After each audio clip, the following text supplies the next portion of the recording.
Welcome in Silent Home. This is the first pickleball court in Rwanda, which has been built here. As you see, we are setting up the net.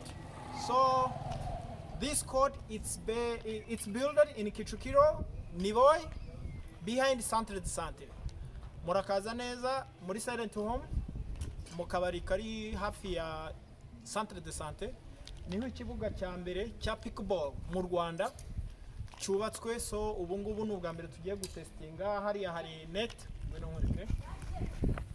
Aha hari ibikoresho, hano hari paddle ariyo bakinisha udupira, net.